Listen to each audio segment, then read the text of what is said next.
제가 많은 교회를 다닌 건 아니고 한 만 3년이 지나서 여러분도 잘 아시겠지만 코로나 기간에 참 많이 힘들었잖아요. 저희 병원도 가야 되고 해서 휴가차 사실 나왔습니다. 그래서 처음으로 제 15년 인생 선교 사역 가운데 이렇게 2달 나와본 건 처음인데 가는 곳마다 이렇게 환대를 해주셔가지고 너무 이제 감사하게 지내고 있는데 또 우리 이성환 목사님도 불러주셔가지고 제가 포항이라는 곳을 처음 왔습니다. 포항 이미지도 참 좋고 유광침례교에 오니까 참 깨끗하다라는 느낌을 받았어요. 청소가 잘 됐다는 얘기가 아니라 우리 성도님들 마스크를 쓰고 있지만 이렇게 인사하고 교제하는 가운데 참 깨끗하다. 그 느낌이 아마 그 영혼이 참 깨끗하지 않나라는 마음의 감동이 있었습니다. 그래서 제 마음의 부담이 커요. 저는 이렇게 깨끗하지 못한 사람인데 이렇게 교제를 나눌 수 있는 기회를 주신 하나님께 감사를 드립니다. 저는 15년 동안 선교 사역을 하면서 잃지 않고 인생의 모토로 삼고 있는 게 있는데 창세기 1장에 나와 있는 그 창조의 역사 가운데 매일매일 하나님이 말씀하시죠. 보시기에 좋았더라. 이게 제 인생의 모토입니다. 모든 일을 하는 가운데 개인적인 일이나 어떤 사역 가운데 사람들을 의식하지 않고 하나님이 우리에게 계획하신 것들 그것을 이루어 나갈 때 매일매일 삶 가운데 하나님이 분명히 이렇게 말씀하실 것 같아요. 오늘도 참 잘 살았다. 오늘 너의 삶의 모습, 사역의 모습을 보니까 참 보기 좋구나라는 소리를 듣는 게 제 하루하루의 소원이고 바람입니다. 여러분들도 지금 보니까 하나님이 지금 무슨 말씀을 하시길 원하신다면 유광침례교회 예배드린 모습을 보니까 참 보기 좋구나라는 말씀을 하실 것 같아요. 아멘 하시면 제 바람이 아니라 우리 믿는 자들 모두가 그런 바람이 있었으면 좋겠습니다. 실제 여러분들은 매주 만나니까 그런 것들을 못 느끼실 수 있어요. 한번 이렇게 보십시오. 진짜 보기 좋은지 안 좋은지. 분명 하나님께서는 우리 이성환 목사님과 함께 이 교회 가운데 모든 지체들과 함께 사역하는 모습, 삶이 보시기에 심히 좋았더라고 이렇게 말씀하실 것이 분명합니다. 그런 교회에서 제가 선교 사역을 좀 이렇게 나누면서 또 특별히 코로나 기간 동안에 저를 또 하나님께서 깨닫게 하신 부분이 있어요. 그런 부분들을 좀 나누면서 은혜를 받고자 합니다. 세상을 좀 살아가면 여러분들 보니까 젊은 분들이 참 많아요. 공부하는 목적이라든지 직장생활, 사업을 하는 목적이 어떻게 보면 삶을 살아가기 위한 힘을 기르기 위한 겁니다. 능력을 좀 이야기하죠. 여러분들은 세상을 살아가면서 능력이란 걸 이야기할 때 좀 어떤 것들이 좀 떠오르십니까? 우리가 부인할 수 없는 게 뭐죠? 첫 번째가 이 사람 능력 있다 그러면 우리가 뭘 제일 먼저 떠올릴 수 있을까요? 돈이죠. 돈. 부인 못하잖아요. 돈이 능력입니다. 세상이 그렇게 만들어가고 있고 또 우리가 그렇게 순응해 가고 살아가고 있어요. 돈 있는 사람이 능력이 있다고 말하는 건 사실 이렇게 심한 얘기는 아닌 것 같아요. 아무리 믿는 사람이라 할지라도. 그리고 또 세상 사람들이 또 능력을 이야기할 때 빼놓지 않는 게 뭡니까? 명예죠, 명예. 그리고 또 있다면 너무 심각하게 듣지 마세요. 부인이 이쁘면 좀 능력 있다고 그래요. 또 남편이 잘생기면 능력 있다고 합니다. 저 같은 경우는요, 잠깐 언급을 했지만 총각으로 필리핀에 가서 2년 동안 살다가 결혼을 하나님께서 허락해 주셔가지고 제가 38에 결혼을 했습니다. 지금 노총각도 계십니까? 희망을 가지세요. 38에 결혼을 했는데 그 당시에 제 앞에 나타난 저희 사모가 30살이었어요. 8살 차이 나는데 사람들이 저보고 그러더라고요. 노총각이 8살 차이 나는 아내를 더군다나 한국도 아닌 선교 현장에서 만나서 결혼했다고 능력 있다고 또 얘기를 하더라고요. 과연 그 능력의 의미가 크리스천으로 살아가는 사람들에게 그 능력의 의미가 어떤 건지에 대한 고민을 좀 하게 됐습니다. 여러분들이 생각하시는 신앙인으로서 여러분들이 생각하시는 능력은 뭘까요? 코로나 기간이 저희에게 많은 변화를 줬죠. 저 또한 생활에 많은 패턴의 변화들이 있었습니다. 아무것도 할 수 없었어요. 한국도 마찬가지겠지만 정말 우리 필리핀은 더 열악한 환경 가운데 그대로 멈춰라. 아무것도 할 수 없었어요. 할 수 있는 게 집에서 이제 그 느린 인터넷으로 많은 예능 프로그램을, 그러니까 한국에 우리 그 TV를 볼 수 없으니까 여기저기 수소문해가지고 재밌는 프로그램들 물어봐서 다운받아서 이제 보게 됐습니다. 그중에 제가 이제 많이 봤던 게 그 가수들이 나와서 이렇게 오디션을 통해서 이렇게 순위를 매기는 프로그램을 보게 됐는데 이게 너무 재밌는 거예요. 이제 한 해도 빼놓지 않고 이제 1회부터 쫙 다운받아가지고 그걸 보게 됐습니다. 근데 제가 그걸 보면서 느낀 게 심사위원들이 한 여러 명이 나와서 평가를 하는데 그 평가가 참 재밌는 거예요. 어떤 사람들은 이분은 뭐 발음이 좋아서 전달력이 좋습니다. 뭐 감성이 풍부합니다. 뭐 고음 처리가 잘 됩니다. 많은 이야기들이 있는데 그 소리가 저에게는 들어오지 않더라고요. 그냥 종합적으로 저 사람 노래 정말 잘해. 이 소리를 듣는데 그 평가를 듣던 그 가수의 노래가 제 마음을 울리더라고요. 저는 그걸 보면서 노래 잘하는 사람들한테는 노래 정말 잘한다 이 이상의 다른 평가가 없는 것 같아요. 그게 능력입니다. 왜냐하면 저는 눈물을 잘 안 흘리는 사람이에요. 근데 그 임영웅이라는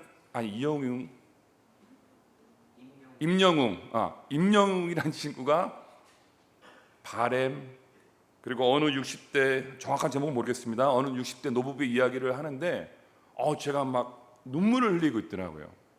아버지 생각도 나고 가수들이 가질 수 있는 최고의 능력이 아닌가라는 생각을 했습니다. 나는 뭐지?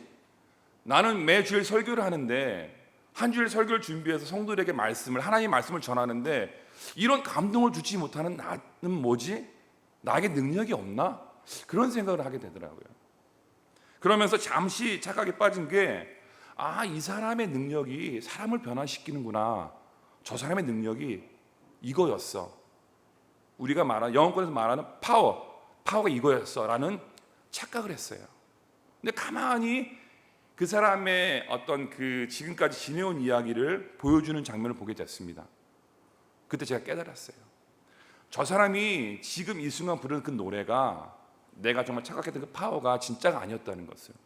진짜 힘은 그분이 그 자리에 서서 노래를 하기까지 수많은 시간 무명의 시절을 보냈고 배고파도 해봤고 잠자리도 없어 봤고 여기저기 오디션 봤는데 떨어져 봤고 이런 많은 시간들을 인내하며 살았던 것을 그 TV를 통해서 봤습니다. 이 세상 사람들이 얘기하는 그게 내공이 쌓인 거죠. 신앙에도 마찬가지인 것 같아요. 그 노래 한 곡을 위해서 얼마나 많은 노력을 했겠습니까? 그 경연을 위해서 일주일 노력한 게 아니라 그동안 살아왔던 그 삶이 녹아져 들어있던 그 시간들, 우리는 그걸 스트렝스라고 하는 거예요. 스트렝스, 자존. 힘들었지만 그 친구도 그런 얘기 하더라고요. 밥 한 끼 먹을 돈이 없어서 굶주려서 잠자리가 없어서 힘들었던 이야기들을 하더라고요. 그런 시간 동안에 그분들이 노래하는 걸 포기했다면 그 자리에서 사람들을 변화시킬 수 있는 그 노래를 할 수 있었을까요? 저는 아니라고 봅니다. 그 시간을 인내하며 살았기 때문에 그 내공이 쌓인 거예요. 스트렝스가. 오늘 여러분 읽은 그 본문에 내게 능력 주신 자 안에서 내가 모든 것을 할 수 있느라 영어 버전을 보시면 그 능력이 파워가 아니라 스트렝스예요. 여러분이 오늘 읽은 본문은요, 바울이 쉽게 우리가 아는 옥중서신이죠. 그 개인 감옥에 갇혔는지 어떤 공적인 감옥에 갇혔는지 논란이 많지만 중요한 건 감옥 안에서 지금 내가 복음을 전하다 갇혀 있는 상태입니다. 상황이 참 좋지 않아요. 그런 상황에서 누구에게? 빌립보 교인들에게 편지를 보내잖아요. 왜 편지를 보냈습니까? 요즘 시대로 얘기하면 빌립보에 있는 바울을 통해서 복음을 전했던 빌립보에 있는 교인들이 우리 바울 사도 다른 지역에서 선교 활동을 했으니까 선교연금을 보낸 거예요. 빌립보 교인들이 걱정이 됐겠죠. 우리 바울 선생님께서 다른 지역에서 복음을 전하고 있는데 많이 힘들어 하실 거야. 우리가 기도도 함께 해야 돼 하면서 도움을 드린 거예요. 그냥 바울 선생님이 아닙니다. 저는 괜찮습니다. 여러분이 성경금을 보내주셔가지고 감사합니다. 하지만 저는 지금 여러분이 걱정하시는 만큼 어렵지 않아요. 왜? 하나님께서 나에게 그런 능력을 주셨습니다. 어떤 능력입니까? 여러분 본문을 읽었잖아요. 배부를 때도 있었고 배고플 때도 있었고 풍부한 가운데도 내가 처해봤고 궁핍함에도 처해봤다. 그러나 하나님께서 나에게 주신 능력은 뭐냐면 모든 환경 가운데 그것을 견뎌낼 수 있는 일체의 비밀을 배웠기 때문에 저는 참 감사합니다 라는 그런 고백, 그런 편지를 쓴 것이 오늘 본문 내용이에요. 이런 의미를 우리가 알고 있다면 여러분들이 가진 능력은 무엇입니까? 그리고 여러분들이 개발하고자 하는 능력은 어떤 능력입니까? 그 자리에 올라오기까지 가수들이 그 자리에 올라오기까지 겪어야 했던 수많은 상황들을 신앙인들이 우리조차 잊고 살아갈 때가 많아요. 눈에 보여지는 그 결과만을 가지고 우리가 가진 능력을 이야기합니다. 제가 유황신대교회 첫날 어제 와서 이 표를 보니까 다시 부흥을 이루리라 라는 말은 역설적으로 뭡니까? 아직 부흥의 때가 오지 않은 거예요. 이때가 우리가 하나님께 요구해야 될 능력이 이 스트렝스, 자족의 능력이 아닌가라는 고백을 해봅니다. 여러분이 이 시간 나에게 주어진 상황이 어떤 상황인지 간에 예수 그리스도의 이름을 전할 수 있는 환경 가운데 있다면 여러분은 이미 능력자이십니다. 그 자족의 은혜를 누리고 살아가신다면 여러분의 원하시는 그 부흥은 분명히 우리 앞에 허락되어질 줄 믿습니다. 조건은 먼저 자족하는 은혜를 누리셔야 된다는 얘기예요. 한국의 많은 그리스도인들이 이렇게까지 확장하고 싶지 않고 한국의 많은 선교사님들이 제 자신을 이야기하면 선교지에서요 저는 슈퍼맨이 되려고 노력을 했었어요. 왜? 해야 될 일이 너무 많은데 내가 가진 게 너무 부족했습니다. 하나님께 기도를 하는 거예요. 왜? 그들에게 도움이 되고자 나에게 가수가 노래 한 곡으로 사람들에게 감동을 줬듯이 내 사역으로 말미암아 현지에 있는 저 같은 경우는 도시 빈민들을 대상으로 하는데 그들에게 무언가 해줘야 되기 때문에 그것을 만족시키기 위해서 나에게 능력이 필요했었습니다. 그래서 물질이 필요했고 때로는 하나님께 내 치유의 능력을 달라고 기도도 하고 때로는 우리 교회에 오면 그들의 일과 사업이 회복될 수 있는 기적이 일어나게 해달라고 하나님께 기도했던 것 같아요. 그래서 실제적으로 몇 년간은 그것이 응답되어진 줄 알고 사역을 했습니다. 결론부터 말씀드리면 하나님께서 나에게 원하시는 것은 스트렝스, 자족의 은혜를 먼저 경험하기 원하셨는데 저는 하나님 앞에 남아서 울트라 슈퍼 파워, 우리가 할 수 없는 일을 하고자 하는 착각 속에서 그런 힘들을 구하고 있었다는 거예요. 코로나 시대를 살아갑니다. 거의 마무리되고 있지만 세상의 사람들도 그런 능력을 구하죠. 백신, 치료제 완벽합니까? 저희 어머니는 제가 한국에 와서 뵀는데 코로나 백신을 맞고 미각을 잃으셔가지고 아직도 저에게 음식을 이렇게 준비해 주면서 속상해 하시더라고요. 완벽한 게 없어요. 참 슬픈 현실 같습니다. 교회 안에도 보면요, 복음이 아닌 것을 가지고 복음으로 착각하고 그것이 능력인 양 살아가는 것이 참 많은 것 같아요. 일예로 우리가 잘 알고 있는 여호수아와 갈렙 이야기를 보면 사람들은 저도 그렇게 배웠던 것 같아요. 그들은 참 긍정적인 사람이다. 긍정의 힘을 가져야 된다. 근데 우리가 성경을 조금만 읽어보면요, 여호수아와 갈렙은 긍정적인 사람이 아니에요. 그들은 믿음의 사람입니다. 주어진 환경 가운데 자족할 줄 알며 순종하는 모습 가운데 그들이 약속의 땅으로 건너가서 믿음대로 행했더니 하나님께서 허락해 주신 거잖아요. 여호수아와 갈렙에게 우리가 가지지 못하는 초자연적인 능력, 힘이 임했습니까? 그렇지 않아요. 그냥 그 상황 가운데 순종하는 마음, 믿음의 마음으로 나아갔더니 하나님이 약속의 땅을 허락하신 거예요. 이것이 성경이 이야기하는 참 능력이 아닌가, 저는 그렇게 은혜를 나누고자 합니다. 제가 이제 사진을 보면서 그런 부분들을 좀 나누고자 합니다.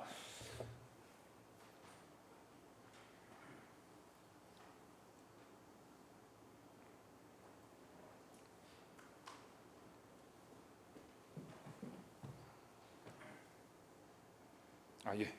저희 뭐 가족 사진은 이미 인사를 드렸고요. 제가 이제 선교 보고를 가서 처음 만나면 꼭 저희 아이들 이름을 이렇게 소개합니다. 왜냐하면 제 이름은 있고 필리핀 앙겔레스는 잊을 수 있지만 저희 두 아들 이름은 잊지 않더라고요. 기억나실 때 기도해 주십사. 저뿐만 아니고 선교지를 기억하시고 기도해 주십사라고 소개를 합니다. 큰애 이름이 뭐라고요? 벌써 다 아시잖아요. 백두산. 둘째 아들 이름은 백록담. 맞아요. 어느 교회 갔더니 자, 제 아들 이름이 백두산, 첫째가 백두산입니다. 둘째 이름이 뭘까요? 그랬더니 어떤 분이 한라산이요 그러더라고요. 제가 백신데 한라산에 있는 백록담, 선교지를 여러분 마음 가운데 품어주시고 기도해 주십사라고 저희 두 아들을 이렇게 소개해드렸습니다. 참 재미있게 앞에서 언급했던 것처럼 하나님께서 저에게 많은 능력을 허락하신 줄 알고 잘 살았어요. 코로나 전에는 저희가 11월만 되면 필리핀은 감사절이 없어요. 좀 미국 영향을 받긴 받았지만 필리핀 문화 자체 안에는 추수감사절이 없습니다. 한국 선교사들이 이렇게 좀 영향력을 끼친 교회는 한국식으로 목회를 하다 보니까 추수감사절을 억지로 해요. 그러나 전통적으로 필리핀 문화권 안에서 생활했던 교회를 보면 추수감사절은 없고요. 그냥 창립기념일이 감사주일로 이렇게 지내는 보편적인 문화가 있습니다. 저는 또 한국 선교사라 12월에 필리핀은요, 여러분이 감히 상상할 수 없을 정도의 대환장 파티를 해요. 월급의 2배, 3배를 12월 크리스마스 문화를 보내기 위해서 지출합니다. 그러니까 우땅 문화라고 그러는데 매번 외상, 빚을 지며 살아가는데 그 모습이 너무 안 좋아서 제가 한국 선교사 입장에서 감사를 모르는 크리스마스는 없다라는 것을 가르쳐주기 위해서 추수감사절 한 주가 아니라 감사의 달 그래가지고 11월 첫째 주부터 마지막 주까지 기회가 되는 대로 형편이 허락하는 대로 쌀을 하나님 앞에 드리도록 교육합니다. 필리핀을 조금 아시는 분들은 그 요구가 얼마나 허무맹랑한지 알 거예요. 도시 빈민들은 자기들 먹을 쌀이 없어요. 힘듭니다. 근데 우리 교인들이 나름대로 저렇게 쌀을 하나님께 드려서 한 달 동안 모은 쌀을 12월에 이웃들과 나눕니다. 제가 2008년부터 선교사역을 하고 약속의 땅 교회를 2014년부터 단독 목회를 하면서 매년 이렇게 행하는 행사예요. 저렇게 풍성하게 쌀과 아이들 선물을 이렇게 나눕니다. 저게 이제 주일학교 예배예요. 제가 뭐 홍보하기 위한 게 아니라 저희는 매주 주일 학생들이 120에서 150명이 이렇게 옵니다. 뭐 어깨 힘이 들어갈 만하죠. 하나님께서 나에게 이런 능력을 주셨어. 나에게 정말 필리핀은 정말 약속의 땅이 맞아라고 이렇게 살아갑니다. 주일 예배 모습이에요. 오전 예배 모습.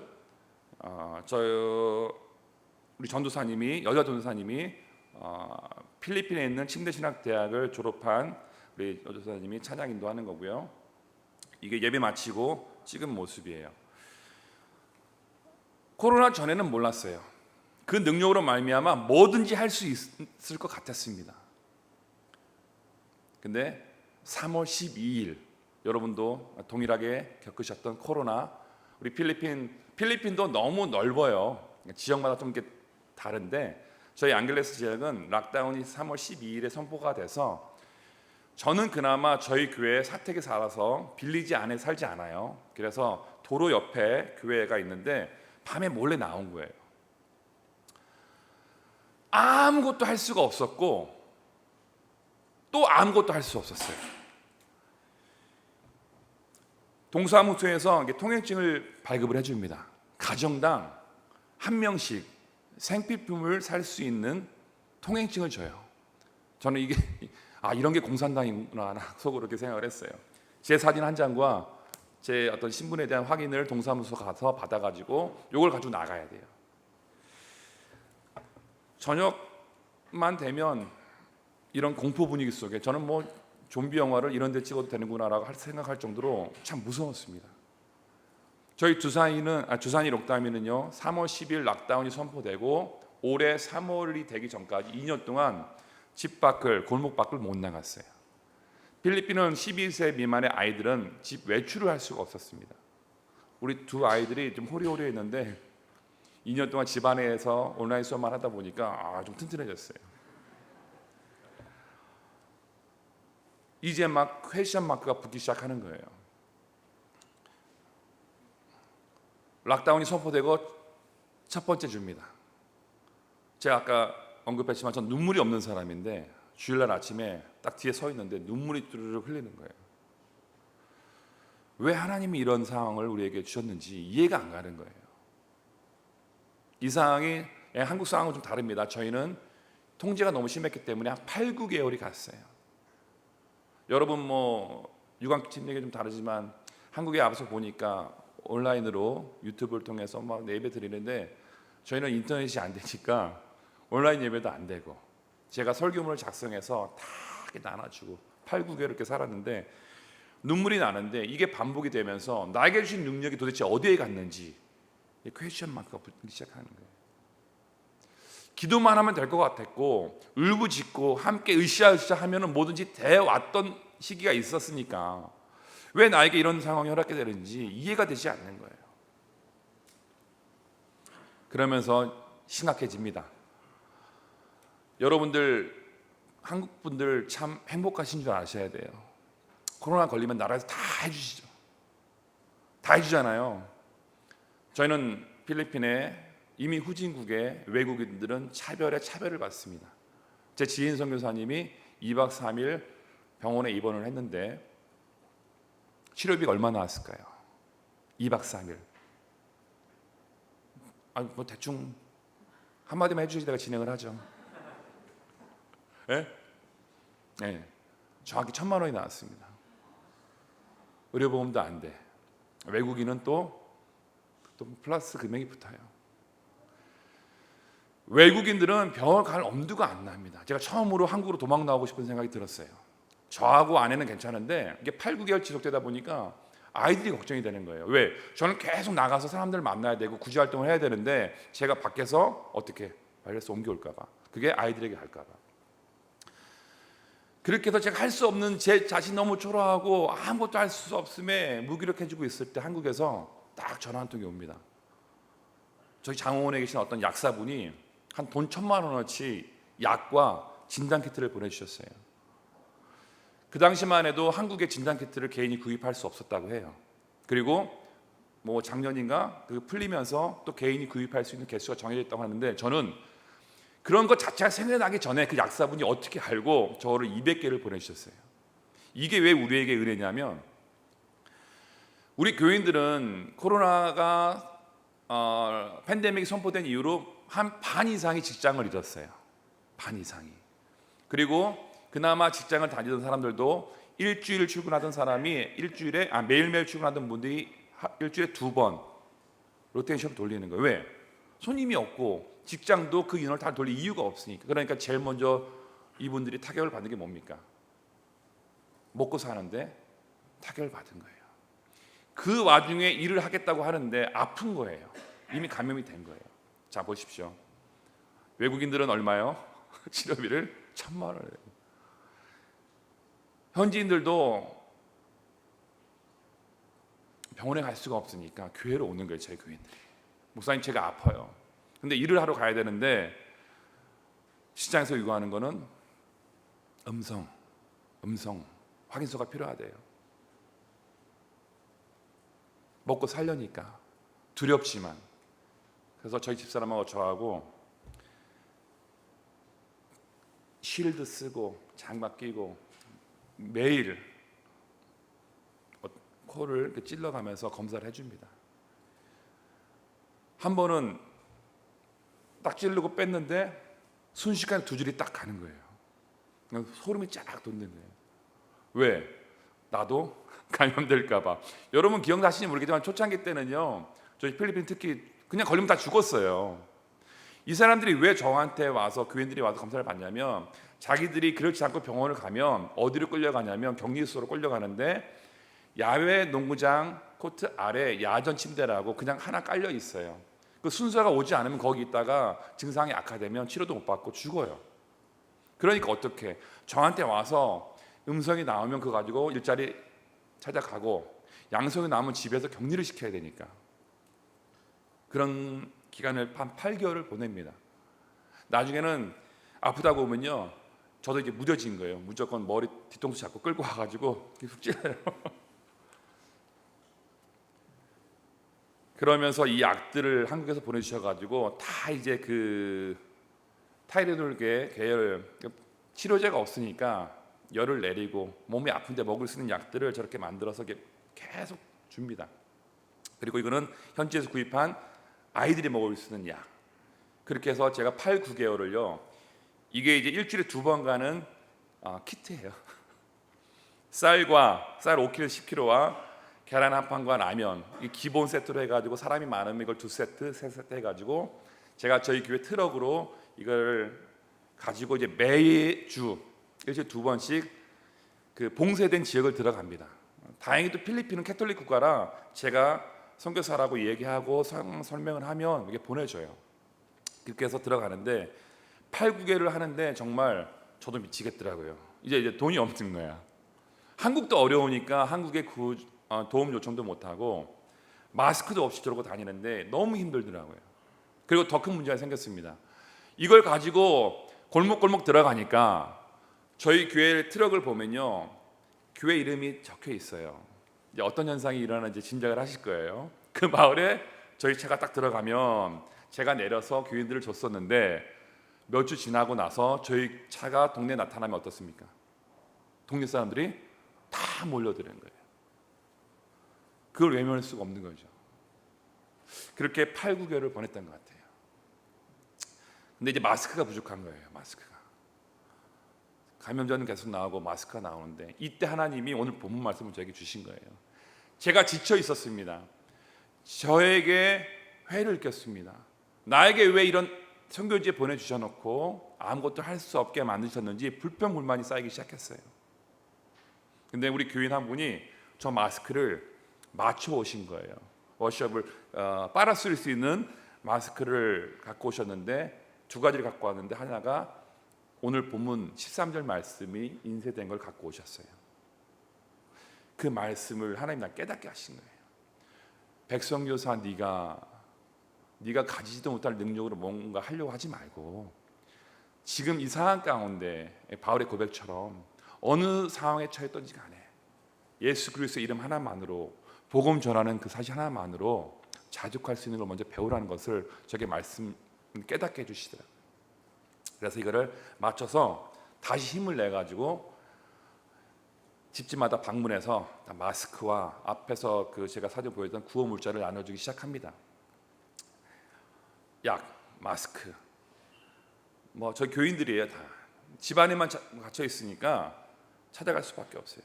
일주일에 2번씩 가는 게 너무 위험에 노출되어 있으니까 그 다음부터는 돈이 생기는 대로 쌀을 포대로 사가지고 2번 갈 거 1번 가고. 근데 이때 이제 기적이 일어납니다. 교회에 와서 쌀 받는 모습이에요. 이 사진이 저에게 기적으로 다가왔던 거예요. 우리 교인들에게 쌀과 마스크와 알코올과 많은 구호물품을 준비해서 우리 교인들에게 나눠줬는데 제가 자족의 은혜를 조금씩 깨닫기 시작하면서 교인들도 변화가 일어납니다. 어떻게? 우리도 감사합니다는 고백이 나오면서 자기들도 쌀과 구호품이 모자라는데 이 사진은 저희 교인들이 아니에요. 자기보다 더 힘든 이웃들에게 구호품을 나눠주기 시작합니다. 부끄럽죠? 저는 제 차를 가지고 동네에 갔을 때 몰려드는 사람들이 두려워서 피했는데 우리 교인들은요 그것을 받아가지고 더 힘든 이웃들에게 나눠주기 시작합니다. 그러니까 하나님이 제가 말을 안 들으니까 마스크의 문구를 보게 하시고 교인들을 통해서 그 자족의 일체의 비결을 알게 하시더라고요.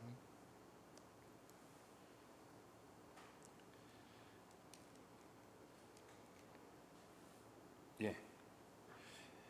그러면서 조금 힘을 받아가지고 교회 행사 때마다 시계를 마치고 7주년 기념 시계를 마치고 달력을 맞춰서 우리끼리 한번 해보자.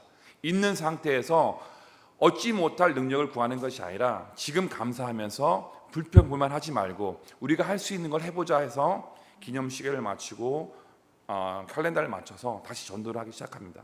그러면서 제가 한마디 건넸어요. 7, 8개월 우리가 아무것도 하지 않고 이렇게 시간만 보내지 말고 성경을 좀 읽읍시다. 여러분들 집에서 시간 많은데 좀 성경을 읽읍시다라고 지나가는 말로 한번 했었어요. 근데 우리 성도들이 100일 성경 통독이란 프로그램을 가지고 성경을 읽기 시작합니다. 저는 그냥 지나가는 말로 했는데 우리 성도들이 그 말씀을 간급해하면서 그 말씀을 읽음으로 말미암아 하나님을 만나기 시작하는 거예요. 이 표가 단순하게 여러분들 그냥 100일 동안 성경을 읽고 색을 칠한 게 아니라 정말 내가 지금 먹을 식량이 없어서 일자리가 없어서 힘들어하는 가운데 성경을 읽는다는 거예요. 우리가 직장 생활하고 학교 다녀와서 남는 시간 1시간씩 계획으로 있는 게 아니라 내가 지금 먹을 게 없어서 굶주려 있고 바이러스로 인해 가지고 아파하는 가운데 성경을 읽기 시작하더라는 얘기예요. 근데 어느 날 성경 목록 창세기부터 계시록까지 체크한 거고 어느 집사님 한 분이 시장 바구니에 노트를 25권을 시장 바구니를 갖고 오는 거예요. 저는 또 없는 가운데 목사님 대접한다고 또 뭐 과일을 갖고 왔나라고 딱 펼쳐봤는데 그 안에 이게 들어 있었습니다. 성경을 필사를 한 거예요. 이분이 우리 교회에서 제일 잘 사는 분이었는데 코로나 직격탄을 맞아가지고 하숙하는 분이었는데 수입이 제로가 됐어요. 얼마나 하나님 앞에 원망하고 불평불만할 수 있겠습니까? 그런데 이분이 제가 지나가는 말로 성경을 읽읍시다. 성경을 읽음으로 하나님과 좀 교제합시다라고 했더니 성경을 100일 만에 이미 끝내놓고 필사를 했더라고요. 저에게 이걸 갖고 왔어요. 25권을. 이게 성도 한 명의 변화가 아니라 자족의 은혜를 깨닫고 나누기 시작하니까 모든 성도들이 감사할 줄 알고 그 어려운 가운데 하나님을 만나려고 하는 노력들이 보이기 시작한 거예요. 무슨 사진일까요? 작년 11월 감사의 달 쌀 허물한 거예요. 여러분들 우리 끼니를 못 채우는 성도들이 저게 하나에 25kg예요. 몇 톤이 나왔어요. 이게 상상이 가십니까? 내가 지금 힘들고 내 살 길이 막막한데 어떻게 하나님을 위해서 하나님의 나라 확장을 위해서 쌀을 드릴 수 있을까라는 생각을 해보면 이해할 수 없는 부분이에요. 근데 부족한 사람을 통해서 자족의 은혜를 깨닫게 하시고 함께 나누다 보니까 온 성도가 저보다 성장을 해서 지금 아무리 어려운 상황이지만 복음을 전할 수 있는 자리에 있는 게 감사해서 헌신하기 시작하고 결단하기 시작하더라고요. 이 쌀뿐만이 아니에요. 주일마다 다시 예전으로 복귀가 돼서 목사님께 대접할 줄 아는 거예요. 망고며 잭프루시며 막 가지고 옵니다. 그리고 이건 나중에 그리고 우리 성도들이 이거는 이제 유출이되는 사진이 아닌데 우리만 이렇게 살 것이 아니라 지금 밥을 못 먹고 있는 아이들 위해서 무료급식 다시 시작합시다. 이게 법적으로 금지가 되어 있어요. 나갈 수가 없어요. 우리가 예지 코로나 전에는 길거리에서 300명씩 이렇게 무료급식을 했는데 지금은 법적으로 할 수가 없어서 우리 집사님들이 위험을 무릅쓰고 금요일 새벽, 토요일 새벽에 음식을 준비해서 차에 음식을 실어서 마을로 들어갑니다. 왜? 너무 기쁜 거예요. 아무리 상황이 힘들고 어렵지만 이 무료급식을 통해서 아이들에게 복음을 전하는 게 너무 기쁜 거예요. 이 죽입니다. 음료수고 골목 가면 저렇게 저 뒤로 아이들 한 150명 줄이 쫙 서 있어요. 이 심정이 어떤 심정인지 와서 좀 눈으로 봤으면 좋겠어요. 우리 성도들의 마음과 얼굴 표정을 보면요 너무 기뻐요. 일체의 비결이라는 게 일체의 비결 글씨를 쓰면 우리 마음이 와닿지 않아요. 근데 이 상황을 여러분이 좀 보시면 또 감동이 더할 텐데, 그러면서 교회 변화가 일어나기 시작합니다. 3월 첫 주부터 다시 주일학교 시작하는데, 평상시에 아까 120, 150명 왔던 아이들이 2년 동안 외출을 못 했는지 3월 첫째 주에 다시 예배를 시작한다 그러니까 막 200명씩 몰려오기 시작합니다. 마스크도 안 쓰고 와요. 한국에서 마스크를 좀 보내주셔야 되는데, 그래서 2층에서 초등학교 예배가 시작되고 1층에서는 유치부 아이들, 저희 교육관이에요. 이렇게 예배를 시작되는데 예전보다 더욱더 헌신자들이 나타나고, 청년들이 직장을 잃었는데 실망하지 아니하고 교회 와서 교사로 봉사를 합니다. 저 앞에서 찬양 인도하는 분들이 저희 교사들인데 다 대학생들 나이.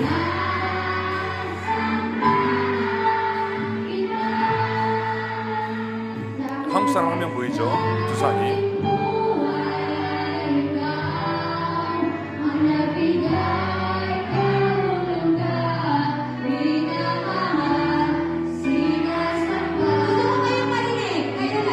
따갈로고요. 그리고 아까 언급했던 저 친구들이 다 하나, 둘, 셋, 네 명이 직장을 잃었어요. 그러는데 기쁨으로 와서 하나님 앞에 헌신하고 결단하고 헌신합니다. 불평불만하기 시작하면요, 교회 오지 않아요. 지금 내가 예수 그리스도 한 분의 능력으로 말미암아 이렇게 변화되고 있는 모습을 여러분들에게 소개하고 있는 겁니다. 이거는 오기 직전 전주에 침례식이 있었는데 간증하는 모습이에요. 저희는 이제 예배 시작하면 30분 동안 이렇게 찬양을 합니다. 제가 안내도 하고요. 한 달 전 모습이에요.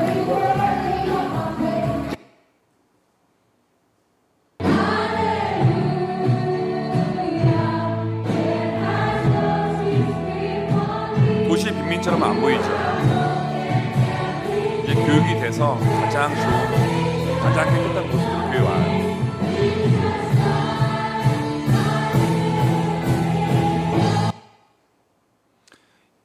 오늘 드리고 싶은 말씀 중에 이게 저에게 감동을 준 모습이에요. 제가 제 힘으로 일을 한다고 느꼈을 때는 교회 헌신자가 없었어요. 코로나 이전에는 저희 교회 집사님이 5분이었습니다.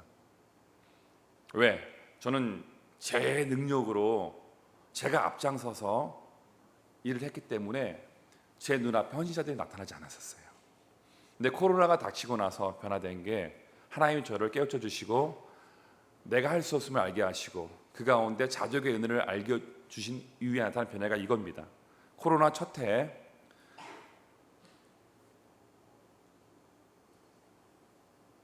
10번을 눌렀습니다. 예, 코로나 이게 첫 해예요. 첫 해에 집사님이 몇 분 늘어나서, 헌신자가 5명에서 11분으로 늘어났죠. 그리고 가장 힘든 2020년 8, 9개월 굶주리고 배고프고 두려움 가운데, 공포 가운데 성경만 읽은 그 1년을 지나고 나서 올 1월에 헌신자가 이렇게 늘어납니다. 남자 헌신자들이 일어나요. 무슨 능력이 임했던 걸까요? 자족의 은혜예요. 자족의 은혜.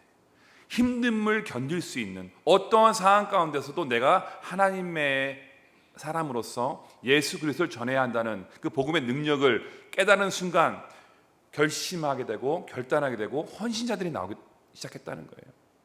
제가 이런 기쁜 마음으로 한국에 나올 수 있었습니다. 지금도 여전히 어려운 게 마찬가지인데, 주일마다 금요일 새벽마다 시장 가서 장 봐보고, 토요일마다 무료 급식하고, 주일날 식사 봉사하고, 이런 헌신자들이 나올 수 있는 일체의 힘이 뭡니까? 자족의 은혜라는 거예요. 자족의 은혜라는 거. 여러분들 유광십육의 부흥을 소원하십니까? 슈퍼맨이 되려고 하지 마시고 먼저 하나님이 나에게 주신 은혜, 자족의 은혜를 깨달으신다면 그 부흥은 반드시 하나님께서 허락해 주실 줄 믿습니다.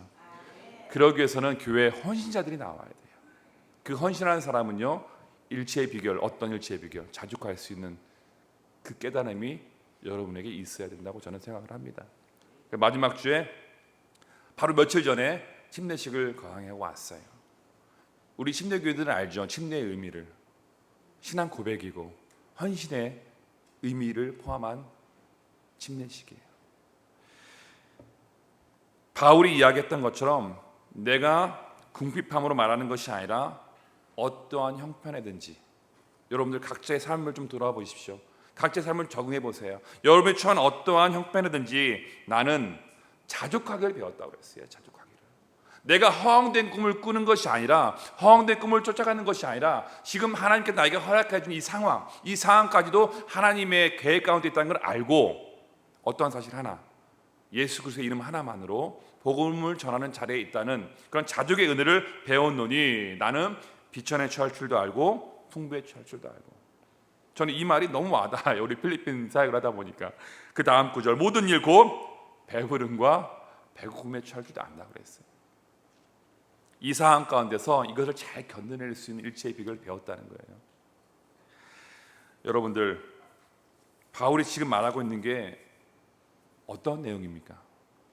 앞에 제일 먼저 제가 소개해드렸던 내게 능력 주시는 자 안에서 그분이 나에게 파워를 원하시는 걸까요?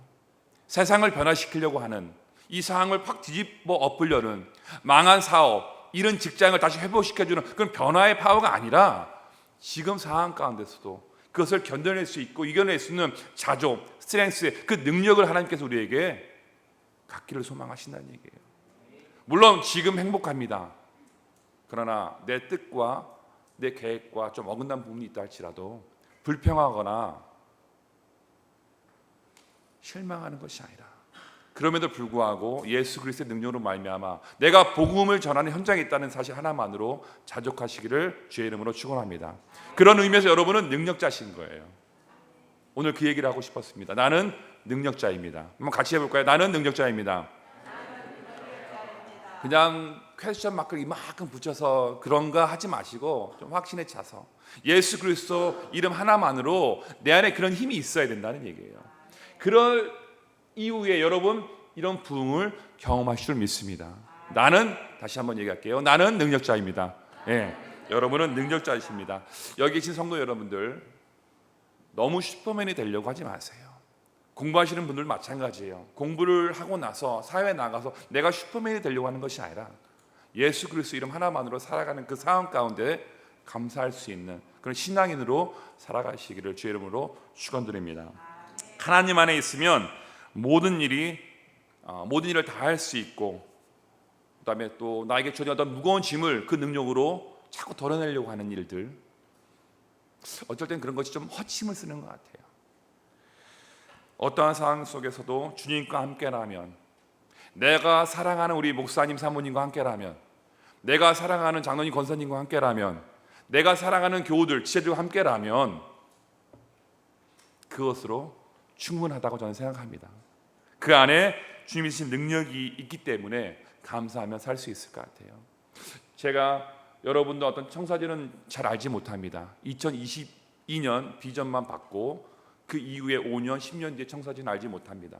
또 여러분 개개인의 미래를 위한 계획도 나눠보지 않았기 잘 모릅니다. 근데 하나님께서 여러분에게 요구하시는 것은 분명히 자족의 은혜를 요구하실 거예요. 지금 만족하고 감사할 때 여러분에게 더 큰 부흥을 허락하실 줄로 믿습니다. 우리가 그것을 알고 신앙생활을 할 때 우리의 삶이 더욱더 풍성해질 줄로 믿습니다. 능력을 얘기할 때 영어 성경을 보면 많아요. 파워도 있고 어빌리티도 있고 스트렝스도 있는데, 저에게 코로나를 통해서 하나님께서 알려주신 주님의 능력은 뭡니까? 자족의 은혜, 스트렝스예요. 견딜 수 있는 힘, 그 일치의 비결을 하나님께서 허락해 주실 줄 믿습니다. 저는 2년 동안 우리 교회의 변화를 보면서 저는 너무 실감했습니다. 하나님의 살아계심을 느꼈어요. 코로나는 저에게 은혜였습니다. 저를 깨우쳐 주신 은혜였어요. 하박국서 말씀을 소개해드리고 마무리를 할게요. 우리 외양간에 송아지가 좀 없으면 없습니까? 우리 유명한 구절이고 찬양도 복음성가도 있잖아요. 우리 외양간에 좀 송아지가 없으면 어때요? 우리 열매에 좀 열매가 맺혀지지 않으면 어떻습니까? 뭐 때문에? 여호와로 즐거워하자는 얘기입니다. 우리 여러분 이 자리에 계신 이유가 뭘까요? 여호와, 예수 그리스도의 이름만으로 우리는 즐거워할 수 있습니다. 여러분들 목사님 만나면 즐거우십니까? 왜 그렇습니까? 그 안에 예수 그리스도가 있으니까. 제가 보니까 우리 청년들 찬양하는 모습 참 좋아요. 우리 실력 자랑하는 거 아니잖아요. 그 안에 누굴 찬양하니까? 여호와 예수 그리스도를 찬양하니까. 코로나 바이러스로 많이 힘들어하신 줄 압니다. 우리 학생들 공부하고 힘들고 우리 직장이나 사업하시는 분들 많이 힘들어하시더라고요. 제가 들었던 것 이상으로 한국에서 보니까 많이 힘들어하시더라고요. 근데 그 안에서 하나님이 우리에게 원하시는 것은 분명히 한 가지라는 사실이에요. 하나님이 능력이 없어서, 하나님이 할 수 없어서 코로나를 한 번에 해결하지 않는 거 아니에요. 하실 수 있는 분입니다. 그러나 우리 인류에게, 우리 성도들에게, 우리 교회에 하나님이 원하시는 것은 이 상황 가운데서도 자족할 수 있음을 가르치시기를 원했다는 건 제 신앙 고백이 되었습니다. 두려워하거나 위축된 삶을 살지 마시고요, 즐기십시오. 또 우리 젊은이들 많은데 젊은이 특권이 뭡니까? 즐길 수 있는 거잖아요. 여러분들 허황된 기적이나 허황된 능력을 바라지 마시고 우리 안에 주어진 하루하루를 감사하며 살아가시기를 주의 이름으로 축원드립니다. 주어진 시간, 주어진 순간순간을 하나님으로 인해 기뻐할 때 주님께서 허락하신 그런 비전들과 계획들이 여러분 삶 가운데 임할 줄로 믿습니다. 그것이 능력입니다. 다시 한번 말씀드립니다. 예수 그리스도의 능력, 복음, 그거 하나로 충분합니다. 기도 부탁 좀 드릴게요. 선교지에 정말 기도가 필요합니다. 물론 말씀처럼 자족하면서 살아가고 있지만 기도가 필요해요. 영적인 싸움도 상당합니다. 여러분들은 잘 모르겠지만 현장에는 저희는 그 기도 힘이 느껴지는 거예요. 기도해 주시고 관심 가져주시고 우리에게 힘이 되어주시는구나라는 것을 정말 느끼고 살아가고 있습니다. 그런 것들을 정말 여러분들과 만나서 보여드리고 싶은데 우리 환경이 허락지 않죠. 언제 기회가 되시면 우리 목사님께도 말씀드렸는데 유광침례교회가 됐든 개인이 됐든 선교지에 오셔서 하나님의 살아 역사하시는 모습을 좀 보신다면 여러분 삶 가운데 또 더 나은 삶을 위해서라도 좀 도움이 될까라는 생각에 요청드립니다. 기도해 주시고 또 가능하면 또 선교지에 와주시고 그러면 우리가 지속적으로 믿음 안에서 교제할 수 있을 것 같습니다. 감사드립니다. 기도하겠습니다.